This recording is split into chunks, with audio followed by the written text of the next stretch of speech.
because they are like preparing for the storm that's coming in from the Gulf, and it's like supposed to be like Category 1 hurricane. I'm gonna go back up to work because they're trying to do some preparations before the storm comes, because I literally live like down the street from the school, and if anything were to happen to the school, it'd probably be happening to my house too.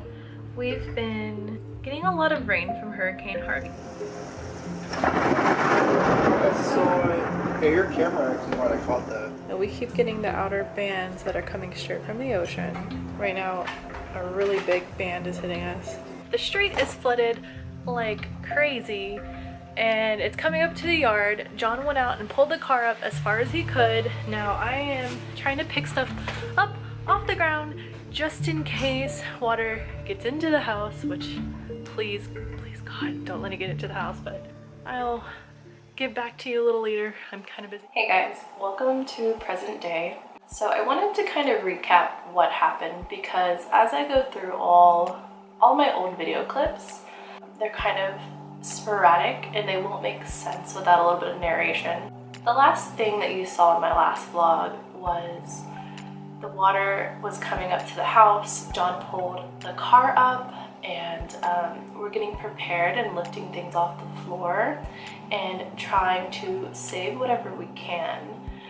We had about 20 minutes before the water started coming in the house, so luckily things were already unplugged because of how the power had been going in and out a little bit. So in order to just save electronics with the storm, I had already unplugged all like the TVs and the big electronic things. When we had that 20 minutes, it was picking up anything off the floor that we just really cared about or something that would be hard to replace.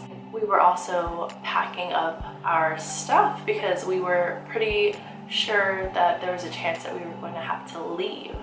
So I was gathering up Mochi's food and his, you know, just a few of his things. I was gathering up the cats and the cat's food, and then we realized that the cat's crate was in the garage and the water was already up to the back door. So in order to get the crate out, we had to open the door and let a little bit of the water in.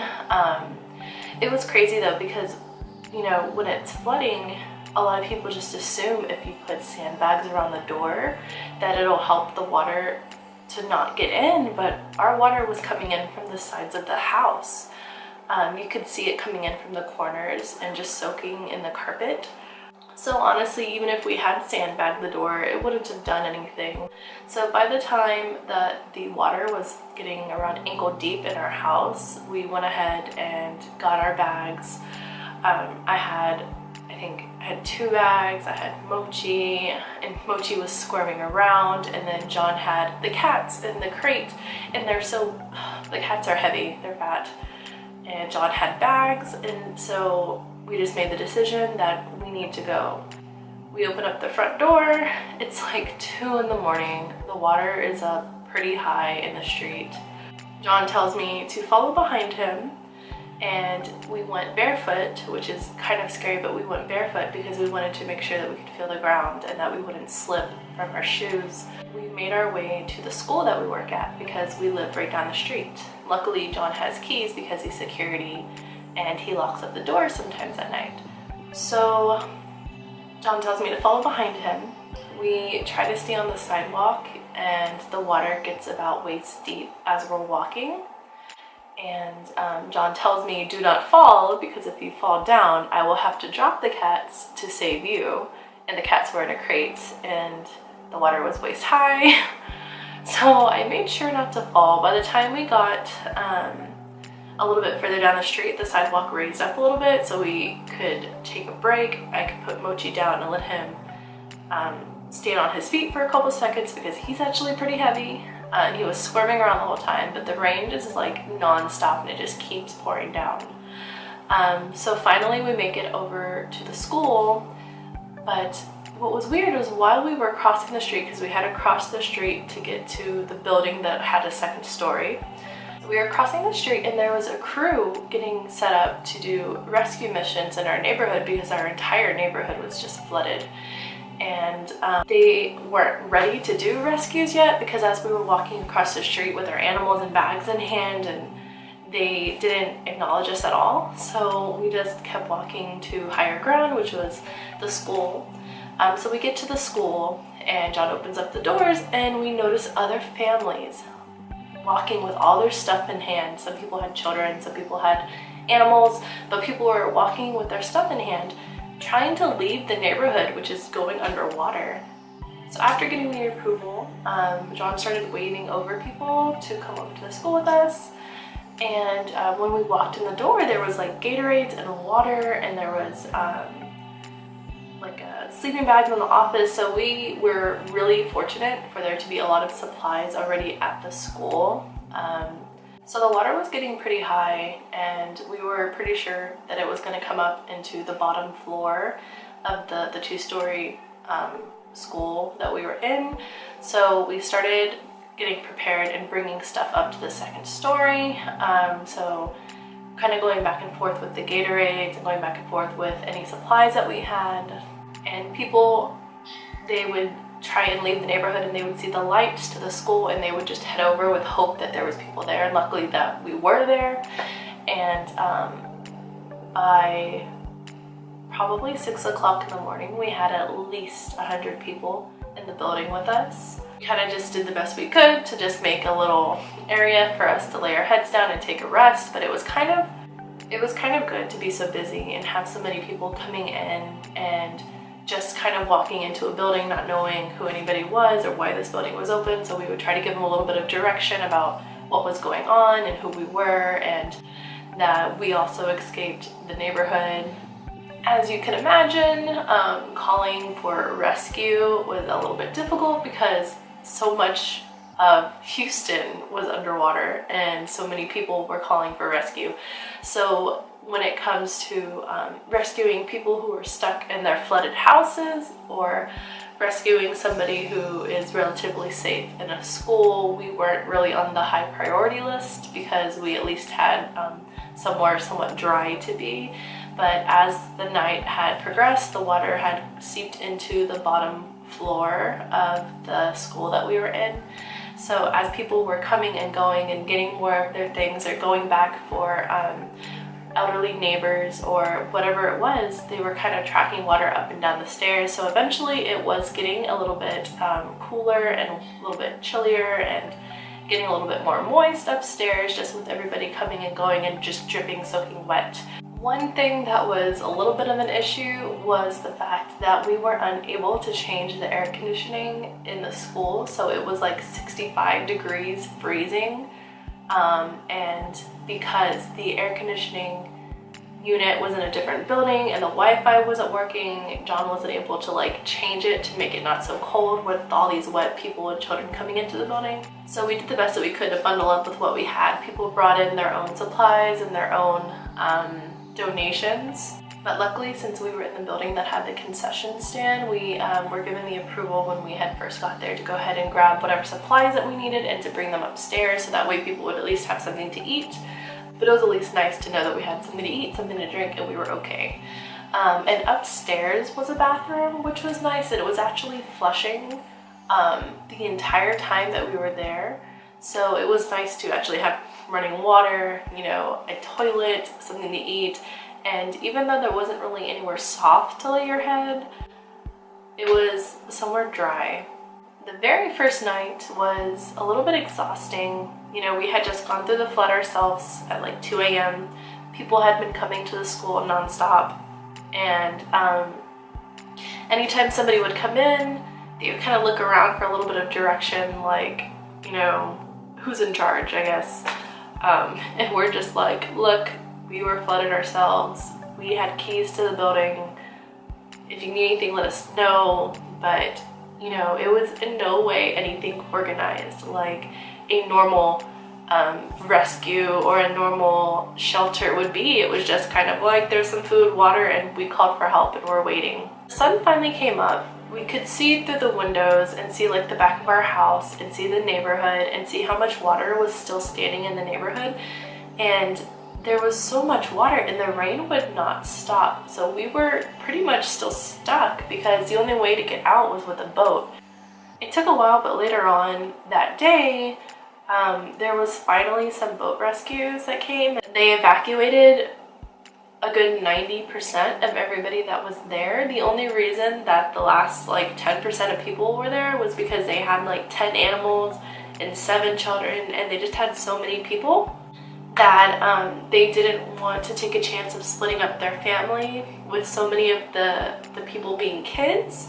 So they decided to stay until the next boat could come and everybody could ride on the boat. But the boat never came back that evening. So we decided to go ahead and stay one more night. And so we were at the school for 2 nights, but we were safe, which was good. I mean, some people were still stuck in their houses at this point, waiting for rescue. So there were volunteers that had heard that we were at the school, and they had canoed over so many, I mean, probably over 20 packs of water. And they had offered for us to leave that day, but it was kind of hard to leave when there's other people who were stuck there. So we stayed for one more night. With Mochi, he had done a really good job. He was having really bad separation anxiety anytime that I would leave him in a room to go talk to people. Luckily, we had some really amazing coworkers who were able to come and scoop us up on the second full day of being there. And the rain had paused and the water had started receding just a little bit. And he was able to get in with his truck and pick us up. By the way, we had just were able to get the rest of the people out of the school who were staying there for shelter. Well, just as he was picking us up, the water started pouring down again, and the water slowly started going back up. So luckily, with him maneuvering his truck on the curb and stuff, he was able to get us out. They had a spare bedroom, so we stayed with them, and it took us 4 days to get back to our house.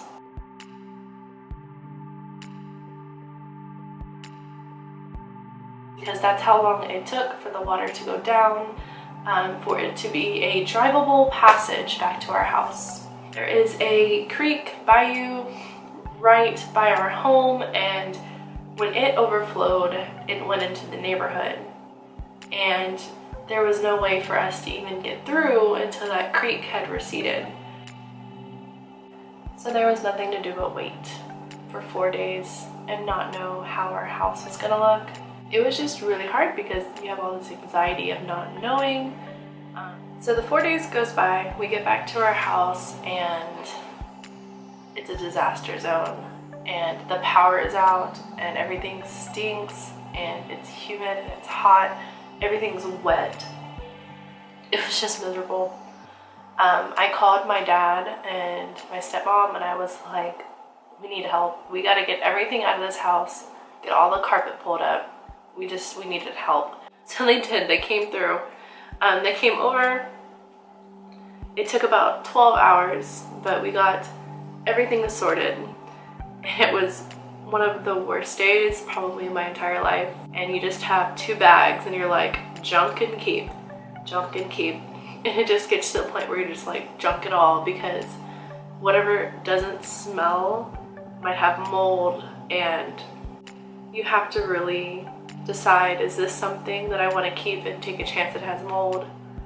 Some of John's stuff already had mold on it before we even got home, because the water sat in our house for 4 days. It's not like it flooded for half an hour or an hour and then the water went back down. No, this water stayed in our house, and it stayed about a foot high. So by the time we were done clearing out the whole house and going through just some mental exhaustion, it was just a disaster zone. Like, the front of our house just looked, there's just so much of our stuff there, and the entire neighborhood, as we came back through the next couple of days, the entire street was just lined with trash. Every single home all the way down the street, everything they owned practically was in their front yard. So fast forward about 3 weeks, and John and I had to go buy a new car because our other cars were flooded. And we ended up going with a nice family-sized car. It is it's a Nissan Rogue, white with almond interior, which I really like because it'll help to hide Mochi's fur and whatnot that gets in the car. I'll get more into that later, but I really enjoy the car. So our second car was not insured, but we really didn't use it that much anyway, so it kind of sucks, but it's not that big of a deal, I guess, because John and I are usually fine just sharing the one car. Along with us being flooded and staying with our coworkers, our school and our work also got flooded. So we were actually being hosted by a church, and the church was able to take our entire campus, all lower school, middle school, high school. So during this time, not only was our work life different, our home life was different. So it was kind of crazy. It's kind of like living like a completely different life. You wake up in a place that isn't home, and then you drive to your work, which isn't your work, and then you go back home, which isn't your home. So it was just a really bizarre time. So there's been some blessing in our lives. You know, we were blessed with amazing coworkers and friends and family. I guess the good news is our home's gonna be even more beautiful than it was before it flooded.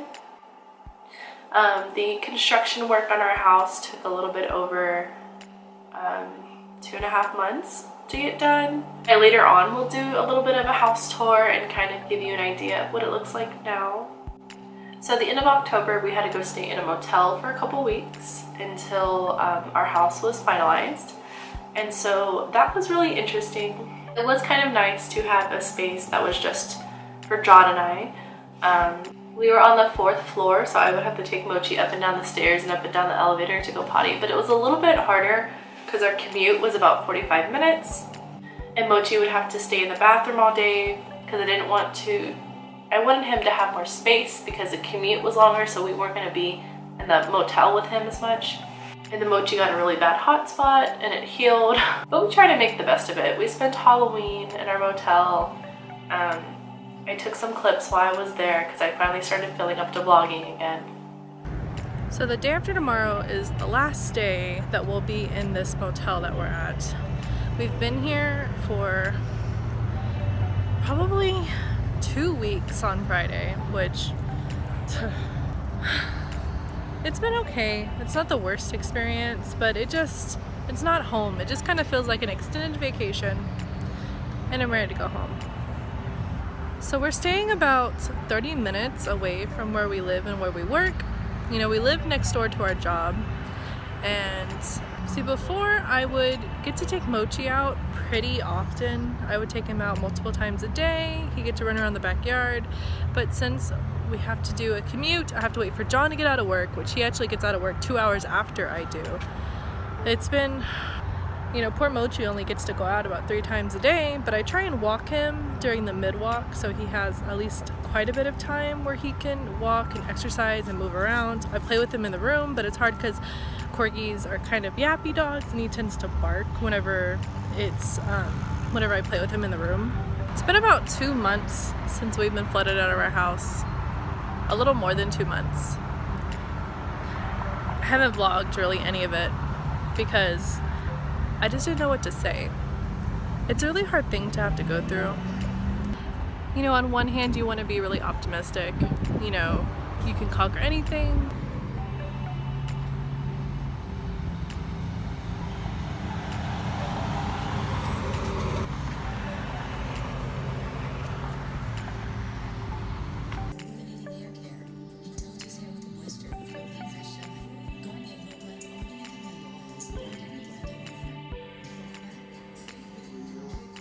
Goodbye, ugly hotel, motel, whatever. And I also took some clips of our home right before and I think a little bit after we started to move in, so here are some of those clips. I am over at my house. It's a bit different. For those of you who have been watching my vlogs, you'll probably notice that a lot has changed.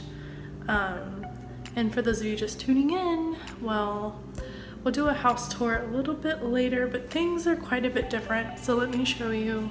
Check out this new floor. Before the flood, we had carpet in here, and now we have a tile that looks like wood, and it's throughout the rest of the house too. The house is kind of dark, so the floor looks darker than it is. I'm looking forward to coming home and you know, bringing what stuff survived back to the house and, you know, making the house our home again and just having a place that's ours, because living in a motel and living with friends and like as blessed as we are to have somewhere to go at all, it's not the same as being in your own bed, in your own home. And 2 months without that, I've really missed it. Hello. It's really weird to be in my house and for it to be so echoey. Mochi. Yeah. Mochi's checking out the house for the first time since we've been back. And he has a cone on because he has a hot spot.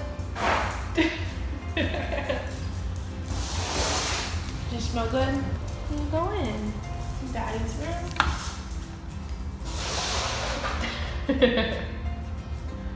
You smell good?